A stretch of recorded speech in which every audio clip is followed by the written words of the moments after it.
Հայաստանի քրեակատարողական հիմնարկներում նախորդ տարի 22 մահվան դեպք է գրանցվել։ Նշվածներից 14-ը հիվանդությունների հետևանք են եղել։ Տարին նոր է սկսվել, բայց ԿԿՀ-ներում նորից կա մահվան դեպք եւ նորից հիվանդության պատճառով։ Նախորդ տարեվերջին փակվել էր դատապարտյալների հիվանդանոցը, նույն ինքը ՑԲ-ն, որի փոխարեն Արմավիր քրեակատարողական հիմնարկի տարածքում ստեղծվել է ստացիոնար բուժման կենտրոն։ Այդուհանդերձ, ըստ մասնագետների, գրանցվող մահերը գաղութներում ցույց են տալիս, որ համակարգում կան խորքային խնդիրներ, որոնք լուծումներ չեն ստանում։ Չնայած ենթադրվում էր, որ օրինակ գաղութներում բժշկական ծառայությունը առողջապահության նախարարությանը փոխանցելուց հետո պետք է էական փոփոխություններ լինեին։ Այն անձինք, ովքեր որպես այդպեսին եղել են քրեակատարողական ծառայող, այսինքն քրեակատարողական ծառայության կազմում աշխատել են որպես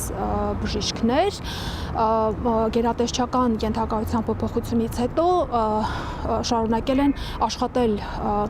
առողջապահական բլոկում, այս անգամ արդեն առողջապահության նախարարության ենթակայության ներքո։ Ամենակարևոր խնդիրներից մեկն այն է, թե ովքեր են գաղութներում հետևում դատապարտյալների եւ կալանավորների առողջությանը։ Նրանք, ովքեր այլ բարձր վարձատրվող կառույցներում չեն գտել աշխատանք։ Ոլորտի լավագույնը համարվող որևէ մասնագետ, կարծում եմ, չի համաձայնի օրինակ 250 կամ 300-350 հազար դրամով աշխատել։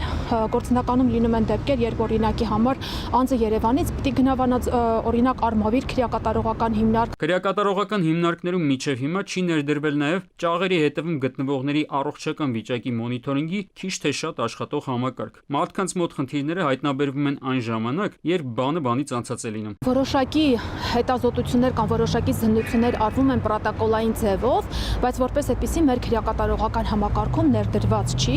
կանխարգելիչ առողջապահական ծառայություններ ներդրված չեն։ Այսինքն մարդուն քրեակատարողական հիմնարկից քաղաքացիական հիվանդանոց փոխադրելու համար պետք է լինի բժշկի ցուցում։ Գաղութի պայմաններում նման ցուցում տալու համար անհրաժեշտ ախտորոշիչ տեխնիկա էլ չկա, համապատասխան գիտելիքներով մասնագետ էլ։ Իսկ ինչ հետևանքների է այս ամենը հանգեցնում։ ԿԿՀ-ից տարատեսակ առողջական խնդիրներով դուրս եկած անձանց մի մասը ենթագիտակցորեն դառնում է պետության թշնամին։ Բանտային համակարգի ահռելի խնդիրների մի փոքրիկ ծածկույթ նաև նրան է վերաբերվում, որ փոխես անձի վերաբերմունքը ընդհանրապես օրենքի, իրավունքի եւ արդարության ու արդարադատության նկատմամբ, որպես այդ մարդը հասկանա, որ իր նկատմամբ պետությունը վերջ չի լուծում իրեն պատժելով։ Իսկ ինչ պետք է անի նման իրավիճակում ոլորտի պատասխանատու մարմինը, ասենք արդարադատության նախարարությունը։ Խոսքը շենքային պայմանների բարելավման մասին չէ միայն։ Այստեղ մենք թերացանք, այստեղ չթերացանք, այստեղ արեցին կատարյալը, այստեղ կատարյալին մոտ էր, բայց այսինչ հարցերում թերացանք, որովհետև եւ հիմա մենք ունենք առաջիկա ենթադրենք 90 օրվա